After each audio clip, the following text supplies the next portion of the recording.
Disons, Seigneur, toute la gloire est à toi ce matin. Disons ensemble à Jésus que toute la gloire, l'honneur est à lui ce matin. Oh Seigneur, toute la gloire est à toi. Reçois l'honneur, reçois l'adoration, reçois la louange. Tu es digne, tu es digne, tu es digne, tu es digne. Oh, tu es digne. Toi qui es sur le trône, toi le rédempteur de nos âmes, toi le puissant sauveur. Digne es-tu, agneau de Dieu. Digne es-tu, agneau de Dieu. Est-ce qu'on peut le dire ensemble s'il vous plaît? Digne es-tu, agneau de Dieu. Digne es-tu, agneau de Dieu. Digne es-tu, agneau de Dieu. Je crois qu'on peut se tenir debout devant l'agneau de Dieu qui nous a rachetés, qui est notre sauveur. Digne es-tu, agneau de Dieu. Est-ce que tous les rachetés peuvent lever les mains et dire à l'agneau, tu es digne? Alléluia. Agneau de Dieu. Digne-tu, agneau de Dieu. Digne-tu, agneau de Dieu. Donnons la gloire à celui qui est sur le trône. Digne-tu, sur le trône de ton cœur, sur le trône de mon Dieu. Digne-tu, agneau de Dieu. Digne-tu, agneau de Dieu. Digne-tu, agneau de tout notre cœur. Donnons-lui ce qui nous revient. Disons, élevé est l'agneau, élevé est l'agneau de Dieu. Dis avec moi, élevé, élevé est l'agneau de Dieu. Disons, glorifié, glorifié est l'agneau de Dieu. Glorifié, glorifié, glorifié est l'agneau de Dieu. Glorifié est l'agneau de Dieu. Glorifié est l'agneau de Dieu.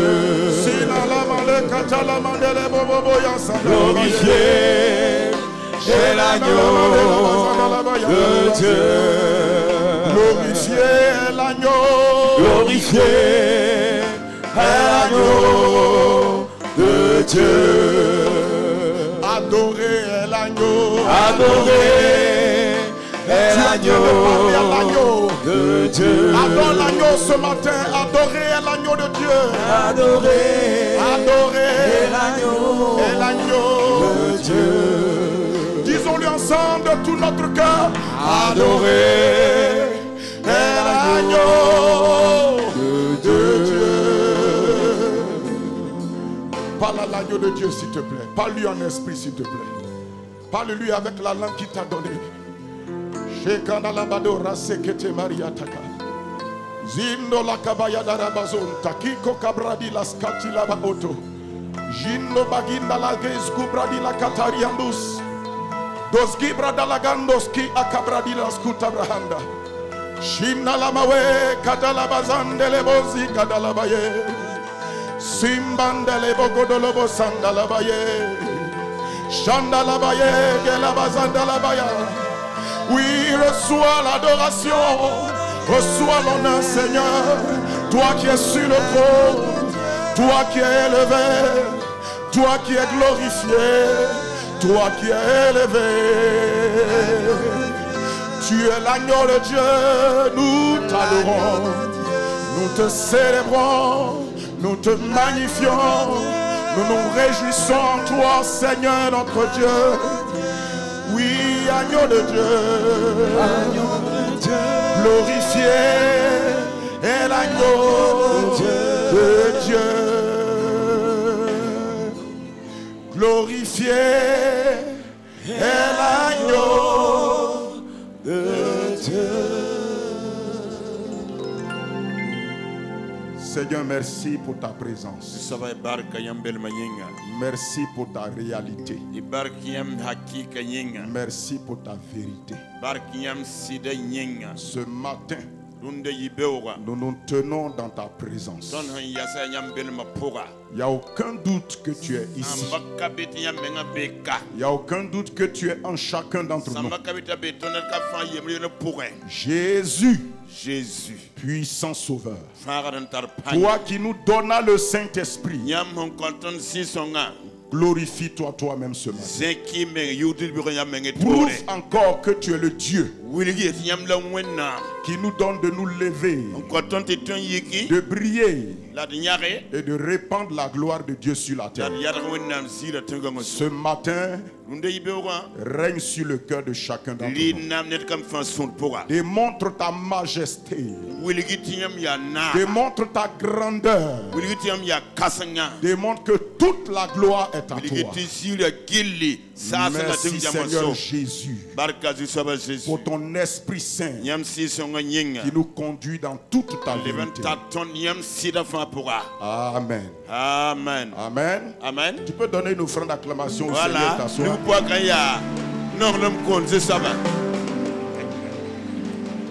Asseyez-vous dans sa présence. Alors nous ne pouvons pas donc commencer ce message sans être reconnaissant donc vraiment notre Père spirituel, le révérend docteur Mamadou Philippe Karambiri, pour vraiment la disponibilité de son cœur à nous donner l'opportunité d'apporter la parole de Dieu. Merci vraiment parce qu'il est vraiment notre mentor dans le Seigneur. Il est notre coach dans les choses spirituelles. Et par le Saint-Esprit, il sait nous aider à progresser, à aller de l'avant. Nous remercions Dieu aussi pour notre maman Hortense Karambiri, femme de distinction, femme qui appartient à Dieu. Elle n'est pas juste une prédicatrice, mais elle est une femme de Dieu. Une femme qui appartient à son Dieu et qui laisse son Dieu l'utiliser. Nous rendons grâce à Dieu pour tous les éminents orateurs qui ont commencé à prendre la parole et qui prendront la parole tout au long donc de cette conférence Cisco. Nous nous réjouissons de la présence aussi de tous les révérends pasteurs qui ont été appelés, choisis, établis par Dieu de quelque lieu où ils se trouvent. Ils sont le choix de Dieu. Alors je voudrais qu'on acclame les hommes de Dieu qui sont là et les hommes de Dieu aussi qui sont assis devant. Amen. Amen. Et je voudrais qu'on acclame également tout ce peuple merveilleux du Seigneur, ces créatures merveilleuses de Dieu qui sont venues ici dans le but de recevoir, d'écouter, d'apprendre et d'obéir. Que le Seigneur nous encourage. Donc le thème de cette conférence-là, c'est lève-toi et brille. Et répand la gloire de Dieu sur la terre. Lève-toi et brille. Et répand la gloire de Dieu sur la terre. C'est tiré bien sûr de Ésaïe 60. Et hier, les serviteurs de Dieu ont parlé de ça. Mais c'est un thème à 3 dimensions. La première dimension, c'est lève-toi. La deuxième dimension, c'est brille. La troisième dimension, répand la gloire de Dieu sur la terre. Et le thème, là, trois choses dans ce thème-là. Ce qui est bon avec Dieu, quand il parle précisément. Dieu n'est pas un Dieu de confusion. Il n'est pas un Dieu de trouble. Quand Dieu parle, son langage est clair. Quand Dieu dit quelque chose, son langage est clair. Et quand Dieu dit quelque chose, ce qu'il dit est à ta portée. C'est faisable et c'est praticable. Dieu ne parle pas dans l'imaginaire. Quand Dieu dit quelque chose, c'est précis et c'est clair. C'est pourquoi nous nous rappelons du premier miracle à Canaan, où Jésus a dit simplement, plutôt Marie a dit aux serviteurs, pendant les noces de Canaan, faites ce qu'il vous dira. Parce que quand il va parler, ça sera clair. Ça sera limpide. Alors si vous dites quelque chose, ne discutez pas. Ça sera clair. Faites-le. Et vous verrez que la situation va changer. Vous savez, quand Dieu veut travailler dans votre vie, il vous envoie la parole. Et donc la parole de cette conférence dit lève-toi. La première dimension, lève-toi et brille et répand la gloire de Dieu sur la terre. Hier, les serviteurs de Dieu ont expliqué cela. Je ne vais pas revenir sur certaines choses. Ils ont dit que c'était une prophétie annoncée par Ésaïe, mais qui en Christ trouve son accomplissement. Parce que toute la loi et les prophètes ont leur accomplissement en Jésus-Christ. Jésus n'est pas la promesse. Jésus est l'accomplissement de la promesse. Jésus n'est pas la promesse. Les prophètes ont prophétisé la promesse. La loi a annoncé la promesse. Mais Jésus est l'accomplissement de la promesse. Il dit la loi a été donnée par Moïse. La loi, c'est l'ombre des choses à venir. La loi ne dit pas que la réalité est là, mais la loi nous prévient que la réalité arrive. Mais Jésus dit, la loi a été donnée par Moïse, mais la grâce et la vérité sont venues par Jésus-Christ. Tous les érudits de la Bible savent que la vérité signifie la réalité de Dieu. Quand on dit la vérité, on parle de la réalité de Dieu. Donc il dit que la loi a été donnée par Moïse, mais la grâce et la vérité sont venues par Jésus. Donc Jésus est l'accomplissement des promesses. En Jésus-Christ, nous sommes dans la réalité. En Jésus-Christ, nous sommes dans ce que Dieu a voulu toujours pour l'homme. C'est pourquoi il dit, lève-toi, brille, la lumière arrive. Mais les hommes de Dieu nous ont dit que la prophétie est déjà accomplie. La lumière est déjà venue. Et aujourd'hui, la Bible dit que toi-même tu es la lumière du monde. Donc Jésus, la lumière est arrivée. À tous ceux qui l'ont reçu, il leur a donné le pouvoir de devenir lumière eux-mêmes.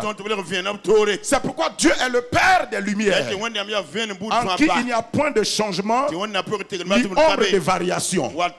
Dieu est le Père des lumières. Ces lumières-là, c'est toi et c'est moi. Donc la prophétie est déjà accomplie. Je suis lumière. Mais maintenant on dit à celui qui est déjà devenu lumière, lève-toi et brille. Parce qu'une lumière n'est pas censée être cachée. Jésus dit on n'allume pas une lumière pour la cacher sous le boisseau, pour la cacher sous le lit.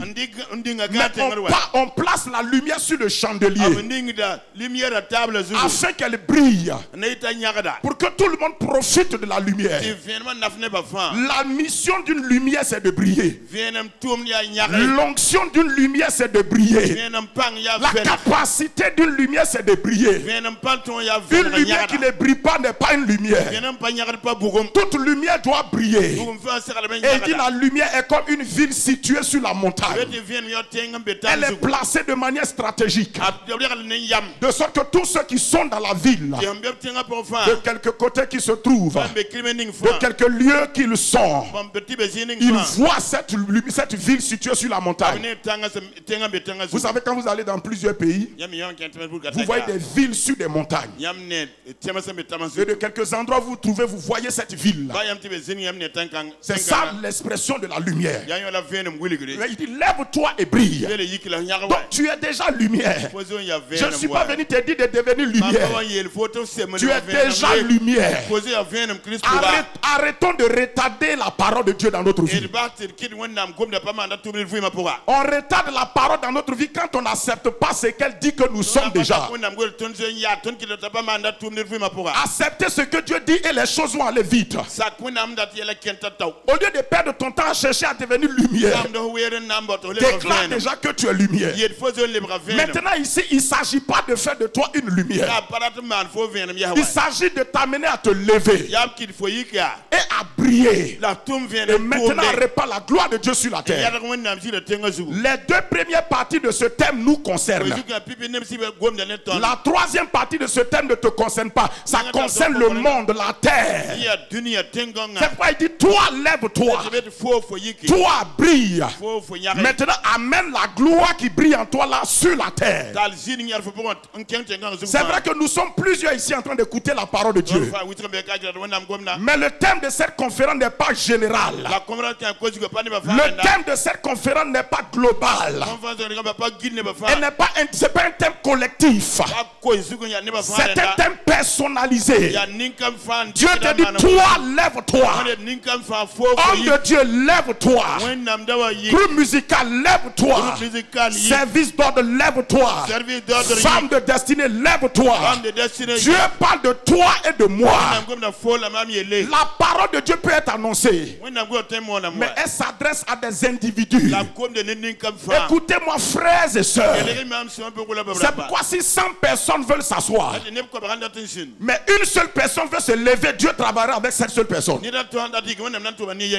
aime tout le monde, mais quand il s'agit de l'œuvre de Dieu, Dieu travaille avec un individu qui accepte ce qu'il dit, qui comprend sa parole, qui se lève et qui obéit à ça. C'est pourquoi il dit lève-toi, brille. Et maintenant quand tu as su te lever et que quand toi-même tu brilles, c'est à ce moment-là seulement que tu peux aller répandre la gloire de Dieu sur la terre. Ce qui ne s'est pas passé en toi, tu ne peux pas communiquer ça à quelqu'un d'autre. C'est toi d'abord qui vis la chose. Et j'ai l'habitude de dire que quand tu as vécu quelque chose, tu es le mieux placé pour raconter cela. C'est pourquoi nous ne sommes pas des prédicateurs. Jésus ne nous a pas appelés prédicateurs. Jésus nous a appelés des témoins. Le témoin, c'est celui qui a vu, c'est celui qui a entendu, mais c'est celui qui a vécu la chose qui s'est passée. Et il est le mieux placé pour dire ce qu'il a vu, pour dire ce qu'il a entendu et pour raconter son expérience. Donc il dit quand le Saint-Esprit viendra sur toi et moi, nous serons des témoins, des hommes et des femmes d'expérience qui auront quelque chose à dire. L'évangélisation est facile lorsque tu as déjà vécu Dieu, lorsque tu as déjà expérimenté Dieu, lorsque Dieu a fait quelque chose pour toi, tu peux évangéliser. On n'a pas besoin d'aller dans une école biblique, on n'a pas besoin de suivre un cours d'évangélisation. Écoutez-moi frères et sœurs, souvent nous laissons la méthode de Dieu et nous mettons tellement l'accent sur les méthodes des hommes que la méthode de Dieu est étouffée. Il a dit quand le Saint-Esprit viendra, tu seras un témoin. Le témoin, il sait ce qu'il a vécu. Il n'a pas besoin d'aller à l'école pour dire ça. Il n'a pas besoin d'aller à l'école pour raconter ça. Le témoin a vécu quelque chose. Vous vous souvenez de ce fou de Gadara, quand Jésus-Christ l'a délivré de tous ces démons qui manipulaient sa vie. Ces démons démon qui contrôlait sa vie. Quand Jésus l'a délivré, il a vu que c'était bon d'être avec Jésus. Il dit, Seigneur, je vais te suivre partout où tu vas. Jésus lui a dit, non, va dans ta maison, retourne chez les tiens, va dans ta ville, va dans ta région et raconte-leur ce que Dieu a fait pour toi. C'est ça l'évangélisation. La femme samaritaine, elle est prostituée. Son métier, c'est la prostitution. Son métier, c'est pas prédicateur. Mais quand Jésus a touché sa vie, quand elle a consommé l'eau vive de Jésus, quand elle a reçu la révélation de sa vie, elle a rencontré le Messie. La femme là, Jésus, vous vous souvenez bien dans cette parabole là, Jésus n'a pas envoyé la femme, c'est elle-même qui s'est envoyée. Jésus n'a pas dit va dans la ville, c'est elle-même qui est partie. Un témoin n'est pas envoyé. Un témoin se lève, il brille et il part répandre la gloire de Dieu. Les gens veulent des excitations religieuses. Ils veulent qu'on les excite avec des choses qui les provoquent. Amenez vos chrétiens pasteurs. Amenez vos chrétiens à vivre Dieu. Expérimenter Dieu. Et ce qu'ils ont vécu là va tellement bouillir en eux que vous n'allez même pas dire sortez évangéliser. Ils auront envie de partir. Jésus n'a pas envoyé la femme. Elle a dit attends. Elle est rentrée dans la ville. Et elle allait ramener toute la ville à Jésus. Et après la ville aussi a ramené Jésus dans la ville. Vice versa. Alléluia. Alléluia. Donc, les hommes de Dieu ont parlé longuement de ça. Et nous sommes dans ce thème-là. Lève-toi et brille. Répand la gloire de Dieu sur la terre. Je ne vais pas traiter ce thème. Je vais jouer une petite partition. Je sais que ça va nous aider. Si je vais donner un thème à l'exhortation, ce n'est pas ce thème. Le thème, c'est la parole. Le Saint-Esprit. Et la foi obéissante. La parole. Le Saint-Esprit et la foi obéissante. Et comment est-ce que la parole, le Saint-Esprit et la foi obéissante sont utiles dans l'accomplissement de ça, de ce thème? C'est ce que je vais partager avec vous. Mais écoute-moi mon frère, ma soeur. Quand tu regardes la parole, le Saint-Esprit, la foi obéissante, quel est leur rôle dans lève-toi, brille et répand la gloire de Dieu? L'importance de la parole. La parole de Dieu. Quand Dieu dit lève-toi, vous savez frères et sœurs que personne ne peut se lever tant que la parole de Dieu ne vient pas à lui. La parole de Dieu, Hébreux 4 verset 12 dit que la parole de Dieu est vivante. Elle est efficace. Elle est plus tranchante qu'une épée quelconque à deux tranchants. Elle est pénétrante. Elle sépare âme et esprit, jointures et moelles. Elle juge les pensées et les sentiments des cœurs. Nulle créature n'est cachée devant la parole. Il dit dans Hébreux 1 au verset 3 que Dieu soutient toutes choses par la puissance de sa parole. Ça veut dire que Dieu permet à toutes choses de rester debout, de se lever par la puissance de sa parole. La parole de Dieu a la capacité de maintenir quelqu'un debout. Quand Dieu dit lève-toi, ce n'est pas un acte physique. Tout à l'heure je peux te dire lève-toi, mais ça c'est naturel. Quand Dieu dit lève-toi, il s'adresse à ton cœur, il s'adresse à ton esprit, il s'adresse à l'homme intérieur qui est en toi, il s'adresse à la nouvelle création qui est en toi, il s'adresse à cet homme nouveau qu'il a créé en toi. Il dit lève-toi, lève-toi. Mais comment Dieu amène les gens à se lever? C'est en leur donnant la parole, en envoyant la parole de Dieu dans ton cœur, dans ta vie. C'est la parole de Dieu qui te donne la capacité de te lever, de te lever spirituellement, de te réveiller spirituellement. La parole de Dieu te ranime. Quand tu étais couché, la parole de Dieu te fait te lever. Quand tu étais endormi, la parole de Dieu te réveille. Quand tu étais en train de dormir spirituellement, la parole de Dieu te ranime. réanime. La parole de Dieu a la capacité de ranimer les gens, de leur donner de se lever. Vous ne pouvez pas vous lever si vous refusez la parole de Dieu. C'est pourquoi Proverbe 13 dit que celui qui méprise la parole se perd, mais celui qui craint le précepte sera honoré. En d'autres mots, cela veut dire qu'il va se lever. Il va rester debout spirituellement. Chaque fois que Dieu a voulu que quelqu'un se lève, Dieu lui a envoyé d'abord la parole. La parole a la capacité de provoquer dans ton esprit et dans ton cœur la capacité de te lever, de te réveiller et de rester debout. C'est pourquoi sans la parole, tu ne peux pas te réveiller. Écoutez-moi, frères et sœurs, au commencement était la parole, et la parole était avec Dieu. La parole était Dieu. Toutes choses ont été faites par la parole. Rien de ce qui a été fait n'a été fait sans la parole. Or, quand on dit au commencement était la parole, au commencement la terre était aussi informe et vide. Il y avait des ténèbres. Mais qu'est-ce qui va permettre à cette terre qui était informe et vide, dans le chaos et dans le trouble? La terre informe et vide, c'est ton état. Ça peut être ta situation. Mais Dieu a envoyé d'abord la parole. On dit l'Esprit de Dieu se mouvait au-dessus des eaux. Et Dieu dit, quand Dieu a dit, la capacité de la terre d'être restaurée a commencé. Dieu dit que la lumière soit. Et le Saint-Esprit a saisi cette parole pour manifester la lumière. La parole de Dieu est importante. La parole de Dieu est nécessaire. Quand vous voulez transformer des situations, amenez-le d'abord la parole. Je vous parle de tout mon cœur. Toutes choses ont été faites par la parole. Si Dieu a commencé par la parole, si Dieu a tout fait par la parole, tel père, tel fils, tel père, telle fille, toi aussi tu dois faire par la parole. Tu dois recevoir d'abord la parole. Et quand tu acceptes la parole de Dieu, cette parole de Dieu te fait lever et te permet d'être debout. Écoutez mon frère et soeur, quand vous êtes dans des situations critiques, difficiles dans votre vie, découragés, vous ne savez même pas que faire. Très souvent quand vous prenez même dans le désespoir, vous prenez votre Bible et vous ouvrez votre Bible, vous la lisez. Brusquement vous sentez au fond de vous que quelqu'un se réveille. Le champion qui semble être couché se réveille.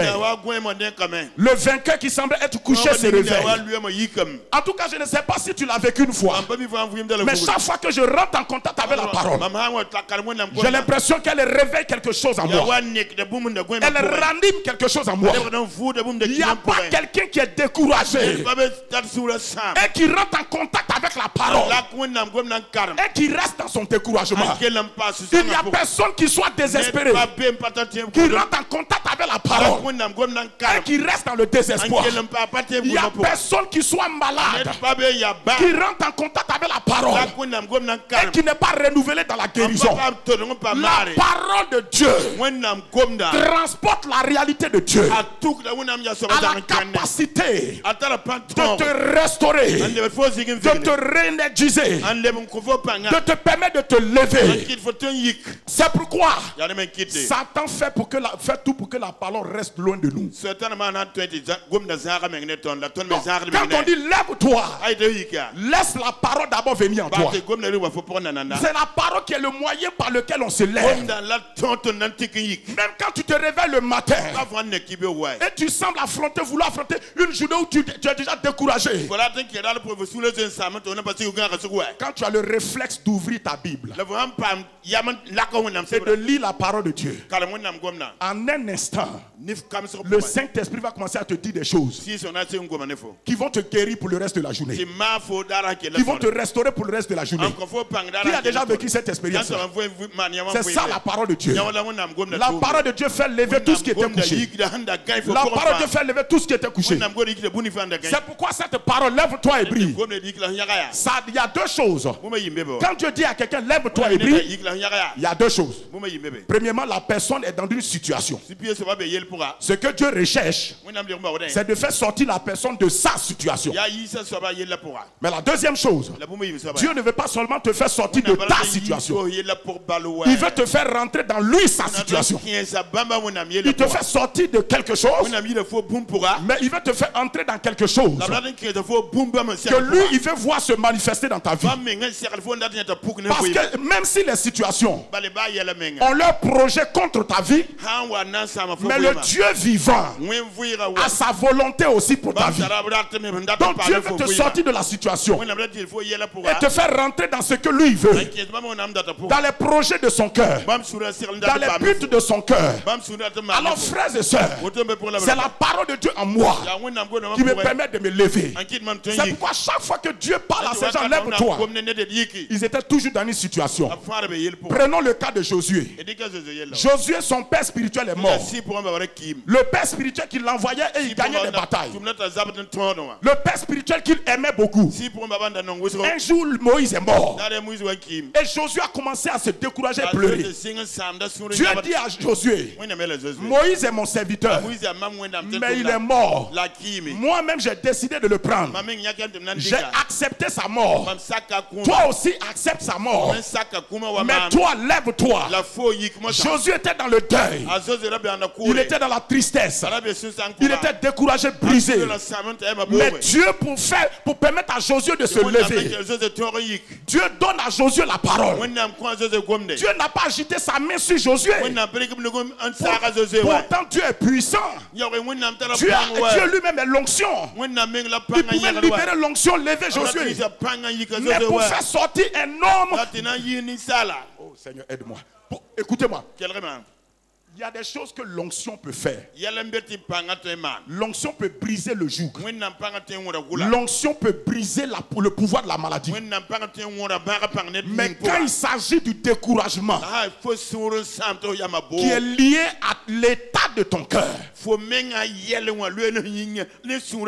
parce que le désespoir, le découragement ne sont pas liés à un joug, c'est lié à l'état de ton cœur.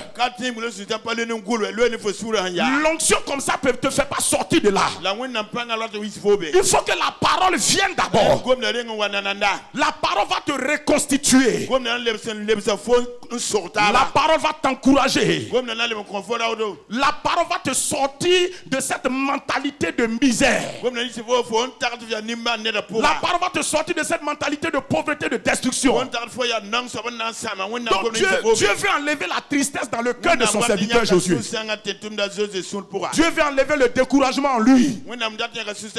Dieu ne va pas mener l'onction comme ça. Dieu lui donne d'abord la parole. Et quand vous lisez Josué chapitre 1 de verset 1 jusqu'au verset 10, vous voyez là-bas que Dieu dit quelque chose de clair à Josué. Dieu dit quelque chose de très clair à cet homme-là. Il dit Josué, Moïse mon serviteur est mort. Il dit maintenant, lève-toi, passe ce Jourdain. Il dit à Josué, tu es là, mais lève-toi. Dieu commence à lui donner la parole. Parce que Dieu veut le sortir du désespoir. Dieu veut le sortir du deuil, du découragement. Dieu lui donne la parole. Dieu lui envoie la parole. Il dit lève-toi, passe ce Jourdain, toi et tout ce peuple, pour entrer dans le pays que je donne aux enfants d'Israël. Regardez les paroles qui vont encourager Josué. Parce qu'il pensait qu'à la mort de Moïse, tout est fini, qu'il n'y a plus rien à faire. Mais Dieu lui dit c'est faux. Il y a quelque chose à faire. La promesse continue. La parole est d'actualité. La vision continue. La vision continue. Même si Moïse est mort, la vision doit continuer. L'homme est passager, mais la vision est éternelle. Écoute-moi, il dit Moïse est mort, mais la vision continue. Lève-toi pour que Josué se lève. Ce sont des paroles qui l'ont découragé. Quelqu'un est venu lui dire que Moïse est mort. C'est à cause de cela il s'est découragé. C'est à cause de ça il était triste. Mais si ce sont des paroles qui l'ont découragé, il faut d'autres paroles pour l'encourager. Très souvent, ce qui vous détruit, ce qui décourage nos vies, c'est les paroles qu'on entend les gens dire de nous. On entend des choses, ça nous brise, ça nous frustre, ça nous empêche, et puis on est découragé. t'encourager. Mais il faut d'autres paroles pour t'encourager. Parole contre parole. La parole de Dieu est supérieure à toute parole. La parole de Dieu est supérieure aux paroles des circonstances, aux paroles des situations, aux paroles de Satan. Les paroles de Satan, c'est des mensonges. La parole de Dieu est la vérité. Jésus dit le diable est le père du mensonge. Mais moi je vous dis la vérité. Et quand vous recevez la parole vérité, votre vie renaît, votre condition renaît, l'état de votre cœur renaît. Vous commencez spirituellement à vous lever. Le lève-toi commence dans ta vie lorsque la parole de Dieu est reçue en toi. Lorsque la parole est acceptée en toi. Dieu dit Josué, tu vas passer ce Jourdain, toi et tout le peuple, vous allez posséder l'héritage que j'ai juré à Abraham de donner, que j'ai juré à Isaac de donner, que j'ai juré au père de donner. Il dit lève-toi. Il dit regarde Josué, regarde la vision. Tout ce pays là c'est pour vous. Tout ce pays là, depuis le soleil levant au soleil couchant jusqu'au feu de l'Euphrate, c'est pour vous. Je proclame pour vous ce matin que tout le Burkina Faso est pour vous. Toute la Côte d'Ivoire est pour moi. La Guinée est pour toi. Le Bénin est pour toi. Le Ghana est pour toi. La Belgique est pour toi. Partout où tu seras, la France est pour toi. Ta vision doit être large. Enlève tes lunettes et porte les lunettes de la vision de Dieu. Et les lunettes de la vision de Dieu, c'est les lunettes de la parole. Il dit à travers la parole, nous contemplons la gloire du Seigneur. Nous admirons la vision de Dieu. Nous voyons ce que Dieu voit. Nous entendons ce que Dieu entend. Et nous croyons ce que Dieu croit. Et nous disons ce que Dieu dit. Et nous faisons ce que Dieu fait.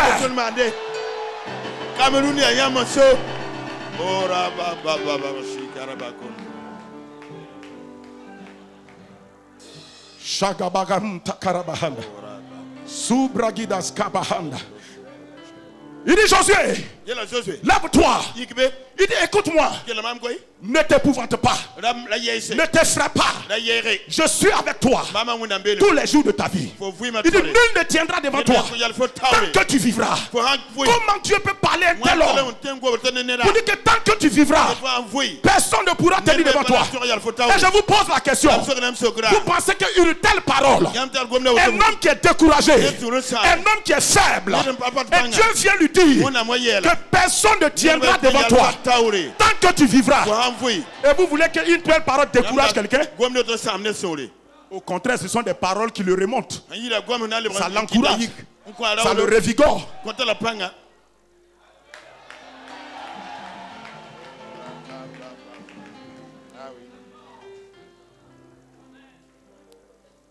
Si la parole de Satan peut décourager quelqu'un, donc la parole de Dieu aussi peut encourager quelqu'un. Si la parole de Satan peut amener la peur, c'est que la parole de Dieu peut amener la foi.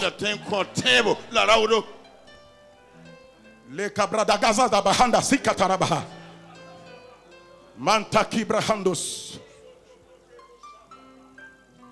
Dans la parole de Dieu, c'est elle qui exécute le lève-toi. Lève-toi est possible par la parole. Tiens-toi debout. Lève-toi spirituellement. Reprends de l'énergie. Reprends ta position. Reprends ton attitude. Positionne-toi. Mais qu'est-ce qui peut faire ça? C'est la parole qui rentre en moi. Écoutez-moi, frère et soeur. Ce n'est pas juste la parole. Comment est-ce que la parole fait ce travail? C'est lorsque vous apprenez à écouter la parole, vous apprenez à la recevoir. Vous ne l'entendez pas, mais vous l'écoutez. Entendre, c'est l'oreille. Écouter, c'est ton cœur. C'est ton esprit. La parole révèle quelqu'un. La parole fait que tu te lèves. Lorsqu'elle arrive à rentrer dans ton cœur, lorsqu'elle rentre dans ton esprit, c'est à ce moment-là qu'elle commence à te mettre debout. Toute parole de Dieu que tu écoutes, qui ne rentre pas dans ton cœur, qui ne rentre pas dans ton esprit, ne te fera jamais te lever. La parole de Dieu n'a pas été créée pour le cerveau de l'homme. La parole de Dieu n'a pas été créée pour le corps de l'homme d'abord. La parole de Dieu a été créée pour le cœur de l'homme, pour l'esprit de l'homme. C'est quand la parole touche ton cœur, touche ton esprit, en ce moment-là, elle change ta mentalité. En ce moment-là, elle guérit ton corps. Écoutez-moi, frère et soeur, ce que je te dis ce matin, ce que les hommes de Dieu nous ont dit hier, ce que les orateurs vont nous dire ensuite, si on ouvre notre cœur pour recevoir cette parole dans notre cœur, elle ne fera rien en nous. Ce n'est pas la densité du message qui compte, c'est le nombre de ce que tu as reçu qui compte. Ce qui n'est pas rentré en toi ne produira pas. La parole de Dieu est puissante, elle est vivante, mais elle est inefficace lorsqu'elle n'arrive pas à rentrer dans ton cœur, lorsqu'elle ne rentre pas dans ton esprit, parce que c'est ton cœur, c'est ton esprit qui a été créé pour recevoir, emmagasiner la parole. Écoutez mon frère et soeur, il y a différentes sortes de semences sur la terre. Il y a la semence des animaux, il y a la semence des plantes, il y a la semence des hommes, et il y a la semence de Dieu qui est sa parole. Est-ce que tu es d'accord avec moi? Mais quand vous regardez ces différentes sortes de semences, chaque semence a sa terre où elle doit rentrer afin de produire. Si la parole de Dieu rentre dans la terre qui est là, rentre plutôt, je vais dire, dans ton cœur, elle va produire. Écoutez-moi, la parole, la semence des animaux, qui est la parole, le mot parole et semence, c'est la même chose. La semence des animaux, tant que l'animal mâle n'a pas planté sa semence dans l'animal femelle, ça ne donnera jamais un bébé. La semence d'un homme, tant que ce n'est pas planté dans une femme, ça ne produira rien. Pourquoi Dieu a frappé cet homme-là qui a mis sa semence à terre? Il a couché avec une femme et au moment où la semence va sortir, il met la semence à terre. Pourquoi Dieu l'a frappé? Parce qu'il a attaqué la destinée de la parole, de la semence. Parce qu'il sait que si ça rentre dans la femme, ça va produire. Donc il y a des lieux où les semences ne produisent pas. Il y a des lieux où les semences produisent. Écoutez mon frère et soeur, si tu prends maïs, tu prends une graine de maïs et tu manges, ça ne produira pas. Ça sera digéré, ça sera consommé, ça sera évacué dans les lieux secrets. Parce que la destination de la semence de maïs, pour qu'elle puisse produire, ce n'est pas ton ventre, c'est la terre. Quand la terre reçoit la semence de maïs, semence de mil, semence de songo, quelle que soit la semence, elle produit. De la même manière, la parole de Dieu a son lieu où elle produit. Et ce lieu-là, c'est ton esprit, c'est ton cœur. Écoutez mon frère et soeur, si vous mettez la semence d'un homme dans la terre, ça ne produira rien. Parce que ce n'est pas destiné pour ça. Et la parole de Dieu est destinée pour une seule terre. C'est ton cœur. C'est lorsque la parole rentre dans ton cœur, c'est en ce moment-là qu'elle produit, qu'elle manifeste ses effets, qu'elle fait son travail. Mais quand elle ne rentre pas là-bas, elle ne produira rien. Elle ne fera rien. Elle ne manifestera rien. Donc laissez la parole entrer en vous. La parole qui te réveille, la parole qui fait que tu te lèves, c'est celle qui a réussi à rentrer dans ton cœur. En ce moment-là, elle produit. Elle manifeste le résultat. Elle libère la capacité. Elle te donne de te lever. C'est pourquoi Jésus a dit, l'apôtre Paul dit, la parole est près de toi. Elle est dans ta bouche. Mais où elle doit arriver là? C'est dans ton cœur. Tu médites avec ta bouche. Ensuite tes pensées s'engagent. Mais la parole doit avoir pour destination ton cœur. Si elle n'arrive pas là-bas, je t'assure, elle ne produira rien. Écoutez mon frère et soeur, lorsque vous êtes devant des épreuves, devant des situations, devant des difficultés, lorsque vous affrontez les vents et les tempêtes, c'est la parole qui est dans ton esprit qui réagit. Ce qui n'est pas dans ton esprit ne réagira pas. Je vais vous parler sérieusement. La parole qui reste dans ta tête là, quand les épreuves se lèvent, cette parole-là va fuir. Il n'y a que ce qui est resté dans ton cœur qui va réagir contre l'épreuve.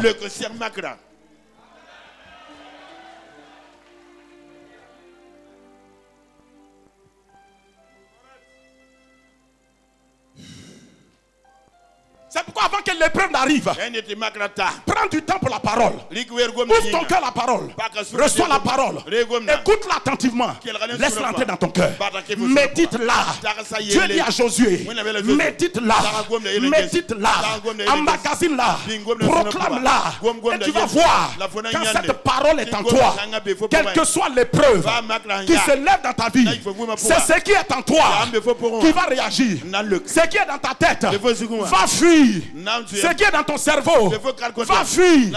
Quand Jésus était avec les disciples, quand la tempête s'est levée, Pierre avait dans sa tête, dans le cœur de Pierre, il y avait l'art de la pêche.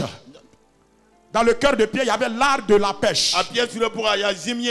Il n'a pas mis la parole dans son cœur. Il croit que comme Jésus est là, alors ça va. Il n'a pas mis la parole dans son cœur. Quand l'épreuve s'est levée, les tempêtes sont levées. Toute la connaissance emmagasinée intellectuelle de Pierre s'est envolée. Et la seule phrase qu'il arrive à sortir, Seigneur, sauve-nous, on est en train de périr. Jésus se lève. Quand Jésus se lève, il dit, mais gens de peu de foi, jusqu'à quand vous supporterai-je? Mais c'est moi je vais mettre l'accent. C'est la réaction de Jésus. Jésus s'est levé. Il a dit, vent, tempête, taisez-vous. Et les disciples ont posé la question. Ils savent que c'est Jésus de Nazareth. Ils savent qu'il marche à lui toujours. Mais pourquoi ils ont posé la question? Qui est celui-ci? C'est un autre type d'homme qui a parlé.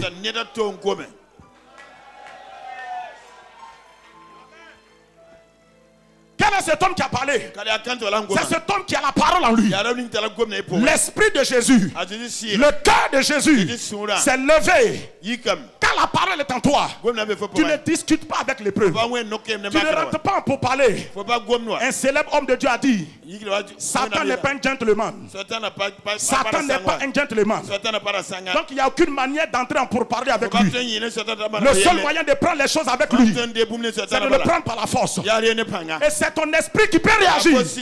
La Bible dit que depuis le temps de Jean-Baptiste jusqu'à maintenant, le royaume des cieux souffre la violence. Et ce sont les violents qui s'en emparent. Ce sont les violents qui saisissent cela de force. Celui qui est violent, c'est celui qui a la parole de Dieu en lui. Parce que quand la parole de Dieu rentre en toi, elle libère en toi une violence spirituelle, une réaction spirituelle que tu ne peux pas comprendre toi-même. Tout ce que tu peux faire, c'est de réagir. Jésus dit, tais-toi, calme-toi. La Bible, il y a un grand silence. Quand la parole de Dieu est en toi, elle réveille en toi le vin de la parole. Elle t'enivre du vin de la réaction de Dieu. Écoutez-moi, il y a l'eau de la parole. Il y a l'eau de la parole. Il y a la viande de la parole. Il y a le miel de la parole. Mais il y a le vin de la parole. Quand tu rentres dans le vin de la parole, tu es comme enivré de quelque chose. Tu as une attitude que les gens ne comprennent pas. Vous devez quitter l'eau de la parole. Buvez le lait de la parole. Mangez la viande de la parole. Consommez le miel de la parole. Mais laissez-vous enivrer par le vin de la parole.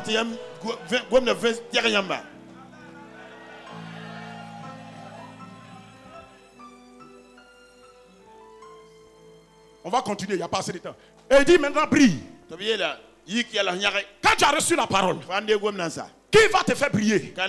C'est là l'important du Saint-Esprit. Quand le Saint-Esprit voit un homme qui reçoit la parole, le Saint-Esprit agit dans la personne et fait briller sa vie maintenant. C'est pourquoi Dieu dit que la lumière soit. Et le Saint-Esprit a fait briller la lumière.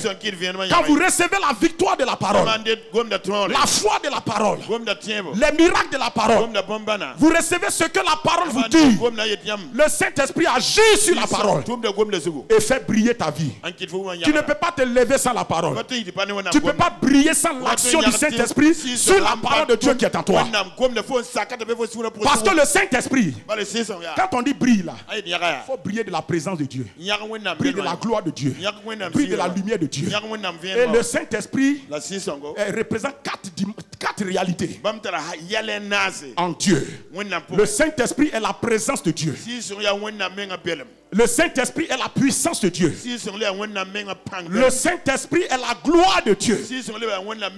Le Saint-Esprit est le feu de Dieu.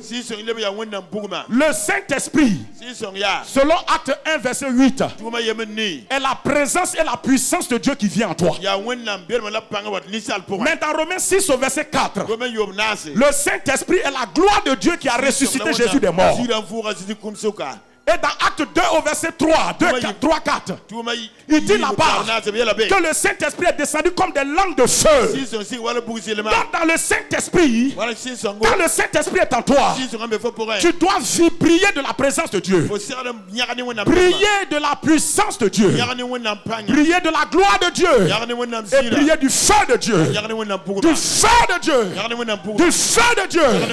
Le Saint-Esprit, là où voit qu'un homme reçoit la parole, il se met en mouvement et il te fait briller. Parce que la parole t'a fait lever. Le Saint-Esprit te fait briller. Et maintenant, tu peux aller répandre la gloire de Dieu sur la terre à travers l'obéissance. L'obéissance à ce que le Seigneur a dit. Allez par tout le monde et faire de toutes les nations des disciples. Il dit celui qui croira sera et baptisé sera sauvé. Celui qui ne croira pas sera condamné. Il dit voici les miracles qui accompagneront ceux qui auront cru. C'est-à-dire ceux qui vont aller, qui vont avoir la foi obéissante. Il dit à mon nom ils vont chasser les démons, guérir les malades, boire des breuvages mortels, ils ne leur feront aucun mal. Ils vont ressusciter des morts, ils vont faire beaucoup de choses. Il dit les disciples ont obéi à ça. Et quand ils sont partis, le Seigneur a confirmé la parole par des signes et des prodiges qui l'accompagnaient. Cela veut dire qu'il a répandu la gloire de Dieu sur la terre à travers eux. Aujourd'hui nous sommes le fruit de l'obéissance parfaite des 12 disciples et des 120 disciples. Donc ils ont reçu, ils ont obéi. Et c'est ça qui a provoqué la grâce de Dieu. Pourquoi je vous parle de ça? L'importance de la parole, de l'écouter avec notre cœur. Vous savez, souvent les gens n'aiment pas écouter la parole avec leur cœur. Il y a des gens, quand ils écoutent le prédicateur, ils ont un esprit discursif. Et souvent, excusez-moi, nous sommes tous hommes de Dieu, s'il vous plaît. Je vais dire quelque chose, ne vous fâchez pas contre moi. Mais les hommes de Dieu souvent sont difficilement enseignables. Parce que c'est eux qui prêchent toujours aux gens. Et le jour où tu les fais asseoir pour leur prêcher, ils ont l'impression de ne pas écouter. Et je vous mets au défi, examinez votre cœur en tant qu'homme de Dieu. Très souvent vous triez les prédications. C'est pourquoi souvent il y a des choses qui ne bougent pas dans notre vie. Parce qu'on classifie les prédicateurs, on classifie les prédications. Et souvent par une simple personne, Dieu peut vouloir te dire quelque chose, mais tu n'arrives pas à attraper. Parce que pendant qu'il prêche, ton cerveau résonne. Tu veux dire mais en réalité il aurait dû prendre tel verset. Écoute-moi, dans une seule prédication on ne peut pas dire tous les versets de la Bible. Donc le Saint-Esprit conduit le prédicateur à dire certaines choses particulières.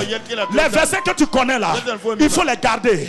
La connaissance intellectuelle rend orgueilleux, mais c'est la connaissance d'amour, la connaissance qui accepte ce que l'autre a. C'est ça qui édifie, c'est ça qui construit, c'est ça qui bâtit. Écoutez-moi frère et soeur, il y a 3 capacités que vous devez développer dans votre vie si vous voulez progresser. Développer la capacité d'écouter, la capacité d'apprendre, parce qu'il y a des gens qui écoutent mais qui n'apprennent pas. Il y a des gens qui écoutent mais ils n'apprennent rien. S'il vous plaît, développez la capacité d'écouter la parole. Si c'est la parole de Dieu, écoutez-la. Même si c'est l'âme de Balaam qui la prêche, écoutez-la.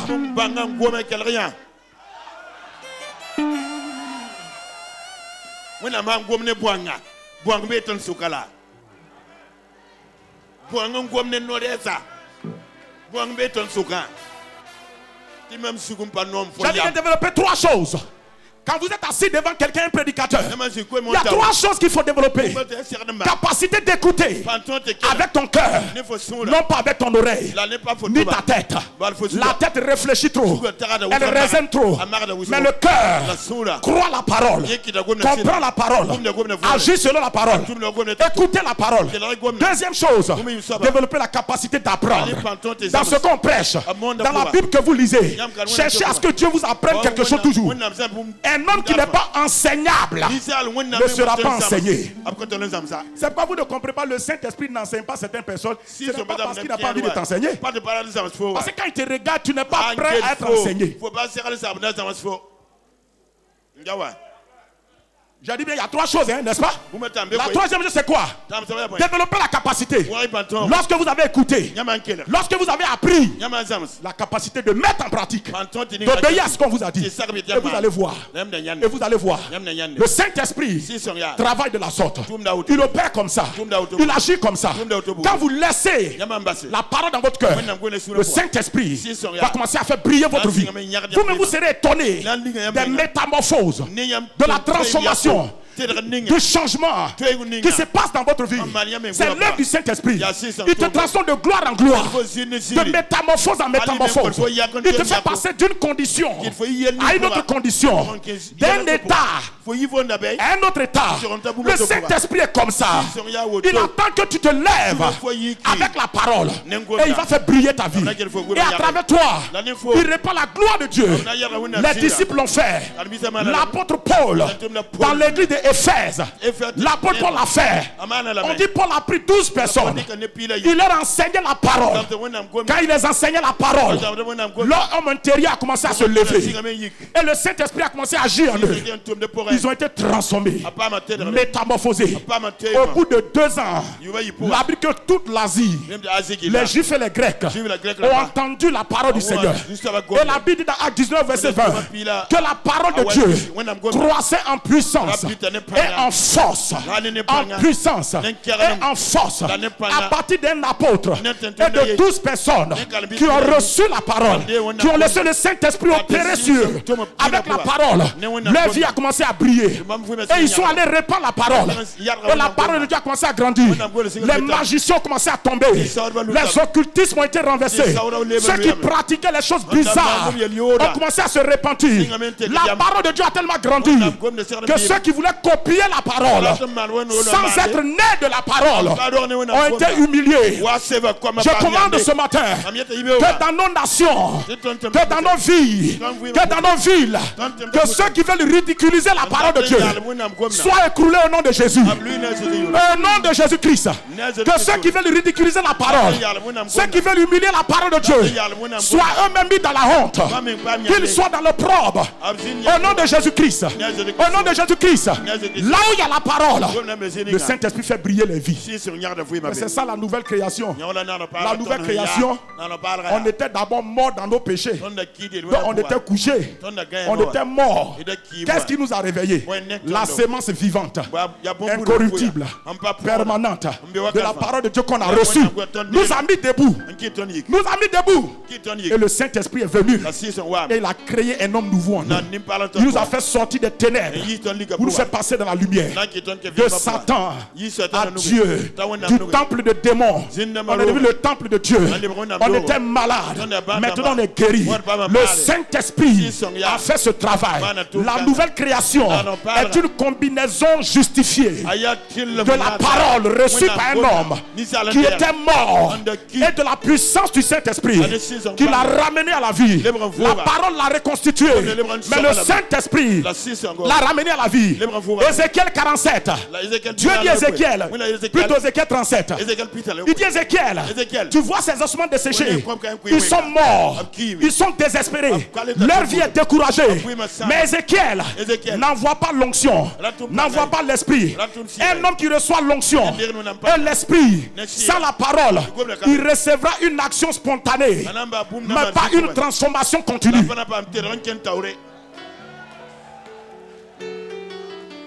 Il dit Ézéchiel, prophétise d'abord la parole et dit aux ossements, écoutez la parole. Regardez le mot. Il n'a pas dit entendez. Il dit écoutez la parole, recevez la parole. Il dit quand il a commencé à prophétiser, il a prophétisé selon ce que Dieu lui a dit de dire. Parce que beaucoup de gens prophétisent par la foi, continuent à prophétiser par la foi. Mais il y a une dimension de prophétie où tu ne prophétises pas par la foi, où tu dis le ainsi dit le Seigneur. Tu répètes exactement ce que tu as dit. Prophétiser par la foi. Tu peux ajouter pour toi-même. Mais dans le ainsi dit le Seigneur, on n'ajoute pas pour nous-mêmes. Les prophètes qui sont là savent ce que je dis. On n'ajoute rien de nous-mêmes. On dit exactement ce que Dieu dit. Même si tu comprends ça, même si tu ne comprends pas, tu dis ce que Dieu dit. Prophétisons par la foi, mais recevons le ainsi dit le Seigneur. Et quand tu dis ainsi dit le Seigneur, il n'y a pas de controverse, il n'y a pas de discussion. Ça s'accomplit toujours, ça se réalise toujours. Quand tu dis lui ainsi dit le Seigneur, quand tu dis lui ainsi dit le Seigneur, même si les gens ne croient pas, même si les gens rient, même si les gens se moquent, mais ça va s'accomplir. Parce que lui ainsi dit le Seigneur, c'est l'engagement personnel de Dieu à changer une situation, à changer une circonstance dans la vie de quelqu'un qui est ici ce matin. C'est pourquoi Dieu a dit à Abraham, l'année prochaine, à cette même période, Sarah aura un enfant. Je m'en fous de 25 ans. Je m'en fous de 25 ans. Vous avez entendu 25 ans. C'est pas mon problème. Mais quand le ainsi dit le Seigneur arrive, les années de douleur se transforment en instant de joie, en instant de paix. Quand Dieu a dit ça, Sarah rit. Sarah rit. Dieu dit pourquoi tu ris? Elle dit je n'ai pas ri. Il dit tu as menti. Sarah a commis deux péchés. Le péché de se moquer de Dieu et le péché de mentir à Dieu. Mais malgré ça, le ainsi dit le Seigneur, c'est accompli. Mantaki brasata, le cadeau bashita kelaga, le cadeau rasi kataya, libandos qui prend ataya. Écoute-moi, le ainsi dit le Seigneur, c'est avec ça Dieu travaille. Logos éduque. Logos enseigne. Logos éduque. Logos te métamorphose. Mais c'est Réma qui travaille. Quand Dieu veut travailler, c'est le ainsi dit le Seigneur. Et quand vous fouillez dans la Bible, tout ce qui a caractérisé les vrais prophètes, ce n'est pas le fait qu'ils parlaient, parce que tout le monde parlait. C'est le fait qu'ils avaient le ainsi dit le Seigneur. Un prophète est caractérisé par le ainsi dit le Seigneur. Parce que dans la prophétie du prophète, son imagination n'a rien à voir, son considération n'a rien à voir. Dieu a dit au prophète Samuel, tu regardes l'apparence qui frappe les yeux, moi je regarde le cœur. Et j'ai dit David est loin de Dieu, mais lui là sur lui. Ce que tu penses ne m'intéresse pas. Écoutez mon frère et soeur, quand vous voulez évoluer dans le prophétique, mettez de côté vos propres raisonnements. Arrêtez de considérer les gens et de donner les prophéties. Si tu regardes quelqu'un, tu donnes la prophétie, c'est un mensonge. Il faut regarder Dieu, il faut écouter Dieu, il faut adorer Dieu, il faut te prosterner devant Dieu. Écoute d'abord, écoute d'abord. Quand Dieu dit, la Bible il dit, et la chose arrive. Ce que sa bouche dit, sa main l'exécute. Je veille sur ma parole pour l'exécuter. Ce qui est sorti de ma bouche, je ne vais pas le révoquer. Oh alléluia. Nous allons bientôt finir. Mais j'aimerais prendre des petits témoignages. Quand j'ai commencé à venir ici, dans les années 2000-2001, je connaissais le papa Karambiri avant. Mais dans les années 2000-2001, j'ai commencé à venir. Quand il venait déjà à Abidjan, j'allais l'écouter. Quand je l'écoute, je dis mais quel est cet homme qui a la révélation? La Bible coule en lui. J'ai dit au fond de mon cœur, et il y avait des années j'avais fait cette prière. J'ai dit à Dieu, c'était le temps où il y avait, les gens parlaient de l'onction. Surtout en Côte d'Ivoire. Et même ici, je crois. On parlait de l'onction.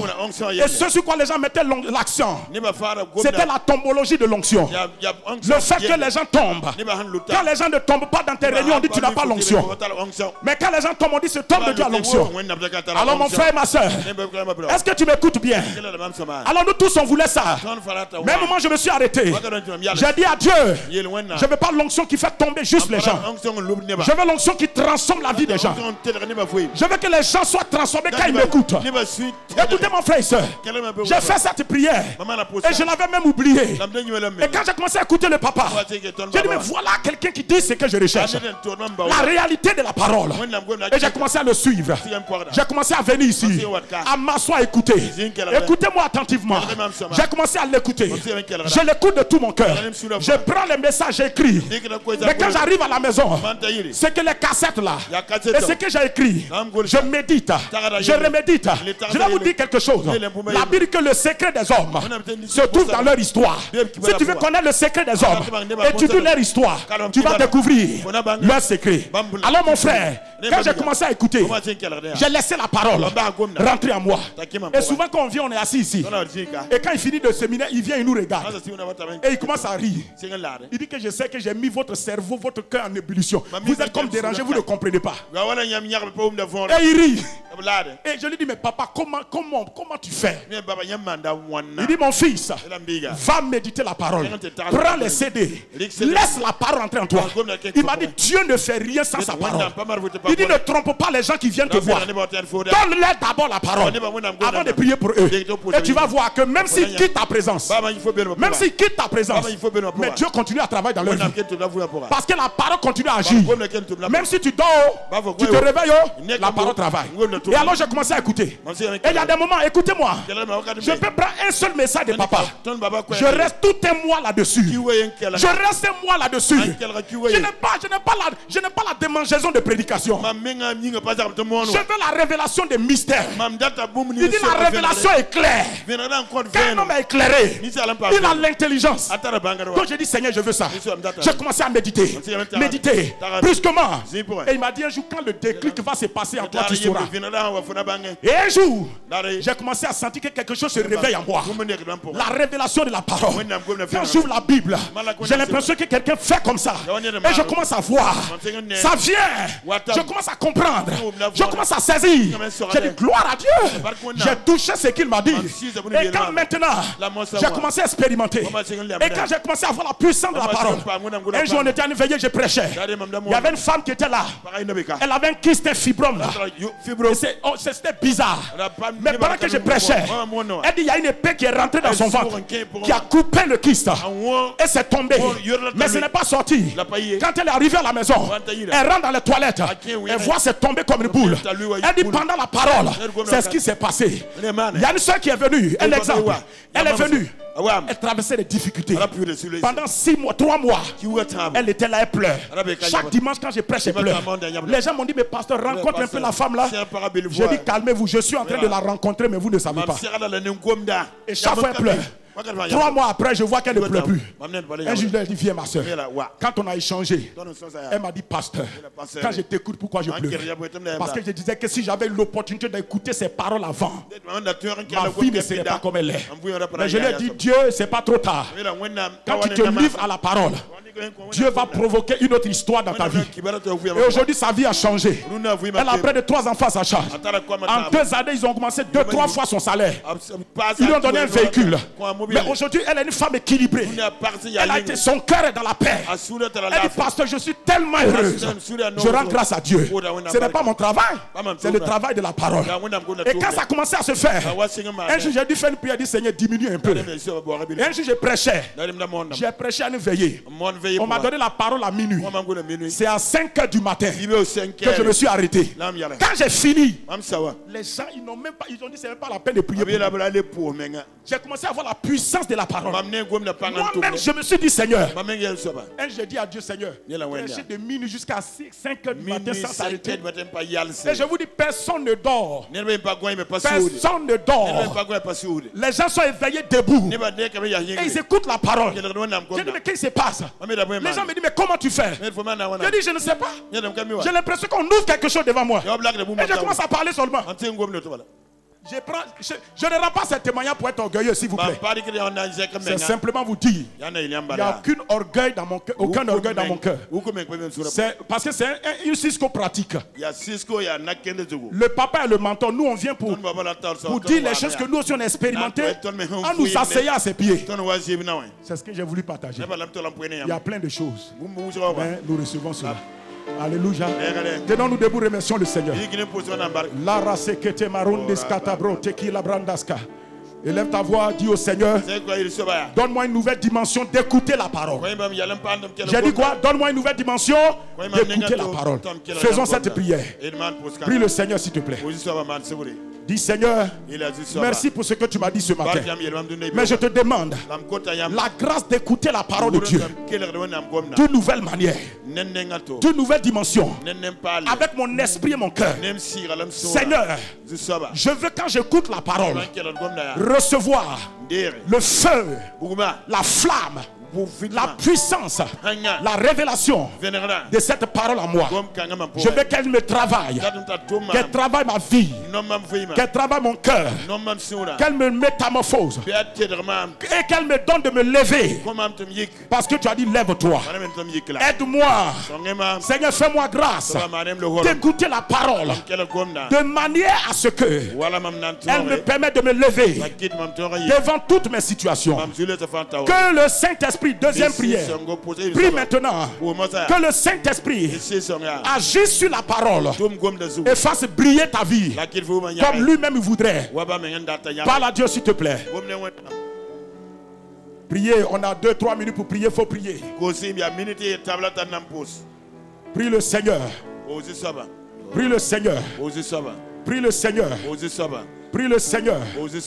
Demande-lui la grâce que le Saint-Esprit fasse briller ta vie.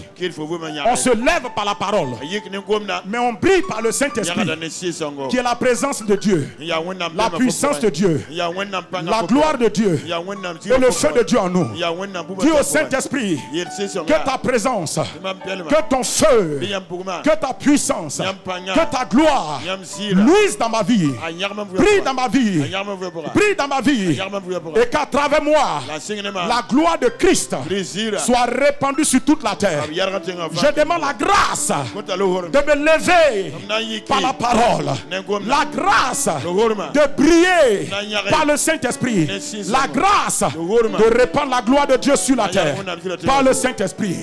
Demande cela. Merci Seigneur. Merci Seigneur. Dis au Seigneur que pendant cette Cisco, que ce qui a été dit ce matin soit une réalité aussi pour toi. Au nom de Jésus, prie cette prière. Demande simplement au Seigneur cela.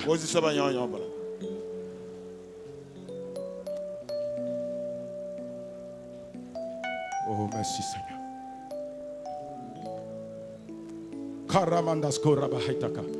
Priez frères et sœurs s'il vous plaît.